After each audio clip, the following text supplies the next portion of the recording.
Tutto quello che devi sapere in anteprima sul DLC di Pokémon Scarlatto e Violetto, la maschera turchese. Prime impressioni? Ne vale la pena? Stai per scoprirlo, quindi iscriviti per questa anteprima, altre in futuro e metti like se non vedi l'ora di giocarci.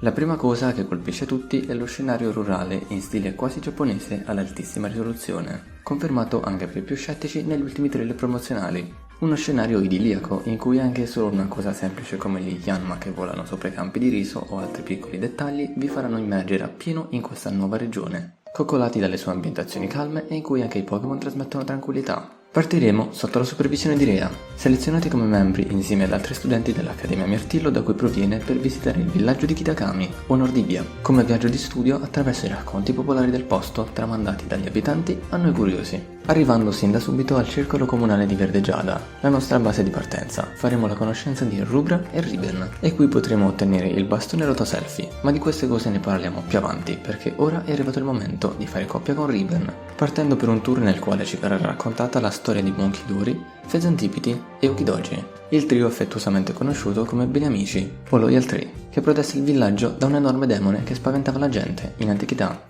Nella parte orientale della regione invece troviamo il Festival delle Maschere, tramandato di generazione in generazione, in cui sarà possibile esplorare la zona e tutte le sue bancarelle tipiche con gli abiti tradizionali, e quindi fonderci con l'atmosfera perfettamente ricreata di una festa, tra mille caramellate, come Dipplin e qualche spoiler, delle maschere speciali, granite e tanti Pokémon che si mescolano alla perfezione con l'ambiente circostante. Personalmente adoro i rimandi ad una cultura antica e qui è stato reso tutto quasi alla perfezione. Non si potrà fare a meno di fermarsi ad ogni bancarella oppure ammirare quelle statue di Pokémon del passato o addirittura proseguire per fare il nostro primo incontro con il misterioso Ogerpon. Non molto distante dal festival infatti apparirà insieme ad una cutscene, ma a questo punto non si può dire altro e se vi interessa così tanto da non poter aspettare ne parleremo nella parte dedicata ai leak alla fine del video. Invece adesso è arrivato il momento del gameplay. Un elemento che si aggiunge all'esplorazione sono i minigame, utili non solo per passare il tempo in questo DLC, ma anche per accaparrarsi vari oggetti come ricompense. Questo è il caso di Caccia all'Orco, che può essere giocato simultaneamente in multiplayer con un massimo di 4 persone.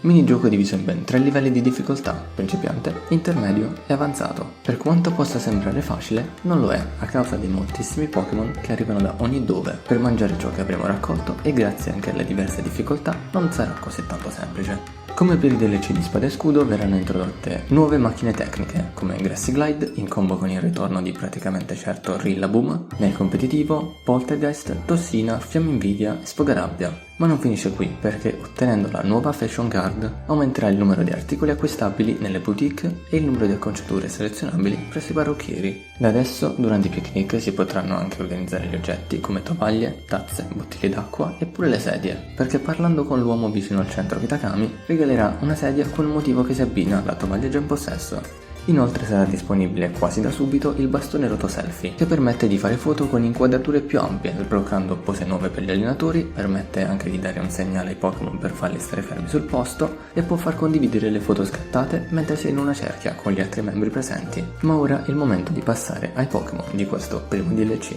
A breve ci sarà la parte spoiler su diverse cose, quindi se volete skippare le conclusioni fermate il video e andate al prossimo capitolo. Mentre per noi altri abbiamo Dipplin, evoluzione di Applin scoperta di recente e il cui corpo è composto da 2 creature che vivono nella mela aiutandosi a vicenda, con la sua nuova abilità Sciroppo Super Dolce e la nuova mossa Bomba di Sciroppo. Poltergeist e Spoiler Sinistra con una nuova mossa Macia Goccia e l'abilità Ospitalità. Naturalmente anche loro come Sinisti e Poltergeist avranno un marchio di autenticità. Poi grande sorpresa, di certo Spoiler, Ursaluna Luna di Sangue, con una nuova abilità Occhio della Mente e la nuova mossa Luna di Sangue. Di questo Pokémon si dice che abbia attraversato il mare in cerca di nuove terre e che sopravvivere in questo luogo lo ha portato ad assumere un aspetto unico ed acquisire poteri speciali. In più vede al buio con l'occhio sinistro e si protegge con un fango duro come il ferro. Chissà se questa sarà la creatura che sta cercando il fotografa itinerante Lita, ma non è l'unico Pokémon proveniente da Isui ad essere ancora presente qui a Nordivia, perché farà ritorno anche la famiglia di Basculegion. E infine Ogerpon, ma non solo uno, bensì 4 forme, cambiando il suo tipo in base alla maschera che indossa.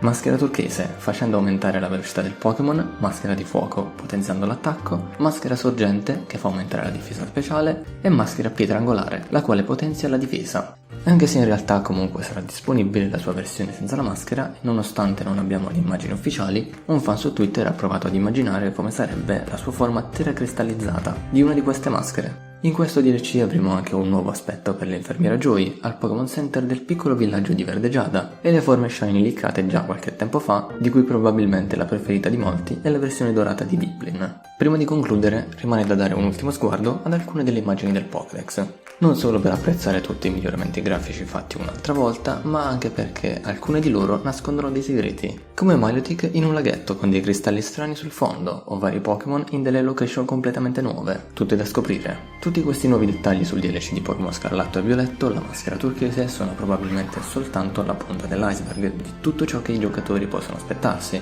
come la possibilità di iniziare la loro avventura nel gioco base in contemporanea al primo DLC, le varie ambientazioni tenute nascoste o anche la vera storia dietro tutta questa avventura. E se The Pokémon Company non rivela altro prima della data di uscita, è probabile che i giocatori restino col dubbio e conservino le migliori sorprese per ultime. Ma in questo caso dobbiamo riesumare un vecchio leak. Perché? Beh, perché ci aveva preso su circa tutto ciò che abbiamo visto finora, già dal 24 febbraio. E quindi l'unica cosa che manca a questo punto è il secondo DLC, con le sue ulteriori migliorie grafiche e un appuntamento all'inizio del 2024. Direi quindi che è giunto ormai il momento di partire per questa nuova avventura. Il tanto atteso giorno è praticamente arrivato e il voto che io personalmente mi aspetto di dare a questa prima parte è un bel 7.5. Le ambientazioni, la storia e l'atmosfera che si vive giocando è esattamente quello che mi aspettavo e non voglio gonfiare troppo la valutazione così da poter essere sorpreso al meglio dopo l'esperienza completa dal 13 settembre. E tu che voto hai dato? Sei soddisfatto come pensavi? Di più? Di meno? Scrivi un bel commento e noi ci vediamo al prossimo video.